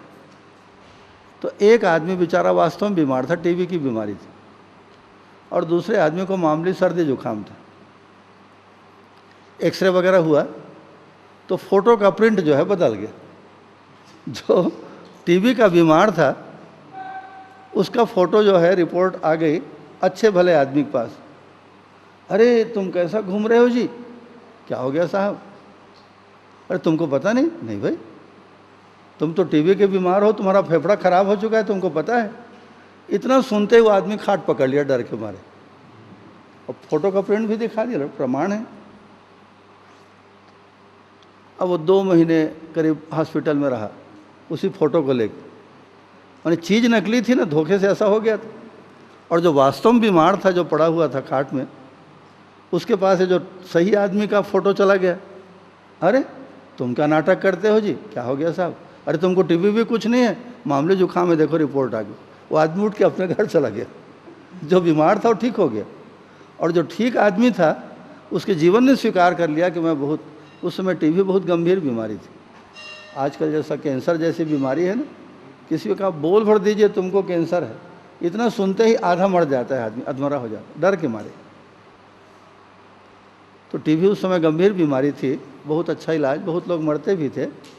जैसे उसको पता लगा मुझको टीबी आए, एकदम अच्छा भला आदमी बेचारा बिस्तर में पड़ गया। 2 महीने के बाद ये गलती जो है समझ में आई डॉक्टरों को, तो आए माफ़ी मांगे, गलती हो गया भैया, तुमको मामूली सर्दी जुकाम है, तुम टीबी बीमार नहीं हो, ऐसा बोले। आए मैं टीबी बीमार नहीं हूँ, बेकार में चिंतित था, उठ के अपना घर चल दिया हो, जो 2 महीने से खाट में पड़ा था। तो आपने इस घटना में क्या देखा कि आपका जीवन चाहे भ्रम के कारण या ज्ञान के कारण जिस भी चीज़ को स्वीकार कर लेता है, वो चाहे चीज़ नकली क्यों ना हो, असर आपके ऊपर असली पड़ जाता है। माने कुल मिलाकर बीमारी महत्वपूर्ण मुद्दा नहीं है, दुख महत्वपूर्ण मुद्दा नहीं है, असली मुद्दा है आपके द्वारा स्वीकार हो जाना। जैसे ही आपको स्वीकार हुआ वो चीज़ आपके ऊपर असर करना शुरू कर देती है। एक एक्सट्रीम उदाहरण बताते हैं, एक्सट्रीम अविश्वसनीय उदाहरण। ऐसे ही पहले तो होटल वगैरह का रिवाज नहीं था, लोग आते थे, 30-40 लोगों का एक झुंड आया, यात्री थे, ऐसे रुक गए एक मंदिर में, धर्मशाले में, और रात को देखे खाने पीने की व्यवस्था नहीं, तो गांव से एक घड़ा दूध खरीद के ले आए। उस दूध को गर्म किया और गर्म करके सोते समय चलो एक गिलास दूध पी लो, सो जाओ। अब रात को 10-11 बजे कौन पकाएगा, सो गए। तो एक आदमी को ज़रूरी काम था, वो आदमी उठा और सुबह 3 बजे 4 बजे अपना ऊँट वगैरह जो था उसको खोल के उसमें बैठ के चला गया। अब बाकी जो उसमें क्या हो गया था, कोई सांप गिर गया उस उबलते हुए दूध में। अब बाकी लोग पिए, सब मर गए। अब 1 साल के बाद घूमते भटकते वो आदमी फिर आया उसी धर्मशाले में। तो धर्मशाले का जो आदमी था उसने कहा, अरे तुम वही आदमी तो नहीं हो जो एक बार 40 आदमी आए थे यहाँ पे, रात को रुके थे और दूध उबाल के पिए थे? उसने कहा, हाँ मैं वही आदमी हूँ। अरे तुमको नहीं पता क्या? नहीं भाई कुछ नहीं पता। अरे भले आदमी, तुम लोग जिस दूध को उबाल के पिए थे ना, उसमें एक जहरीला सांप कूद गया था और तुम बच कैसे गए जी? तुम्हारे 39 जो साथी थे ना, सब के सब दूसरे दिन मर गए उस जहरीले दूध को पी के। तुम दूध को पिए थे नहीं? उसने कहा, हाँ। अरे तुम कैसे जिंदा बच गए? ऐसा उसको बोला। तब वो आदमी घबराया, उसने कहा, अच्छा उस दूध में सांप का जहर था? उसने कहा, हाँ। वो आदमी पट से मर गया 1 साल के बाद। बताइए, 1 बरस के बाद खाली इस घटना को सुन के कि वो जहरीला दूध था जिसको मैं, अरे मरना होता तो सीधे नहीं मर गया होता। अरे 1 साल जी गया, वरना बात खत्म हो गई। तो ये दिल का जो शॉक है, हम लोग नहीं जानते ये कहानी में क्या सच्चाई है नहीं है, लेकिन एक मनोवैज्ञानिक सच जरूर है कि आपका जीवन अगर किसी बात को भ्रम के कारण या ज्ञान के कारण, हम किसी चीज़ को किस लिए स्वीकारते हैं, या तो भ्रम के कारण स्वीकारते हैं या सही सही जानते हैं इसलिए हम स्वीकारते हैं। आपने स्वीकार कर लिया, उसका असर आपके ऊपर जरूर पड़ेगा। और अगर आप न स्वीकारें, उस चीज़ को इनकार कर दें, जिद में कर दें, ज्ञानपूर्वक कर दें, अगर आप इनकार कर देते हैं, उस चीज़ का कोई असर आपके शरीर के ऊपर भी नहीं होता। जीवन के ऊपर तो होता ही नहीं है, शरीर के ऊपर भी उस चीज़ का असर आदमी को नहीं होता।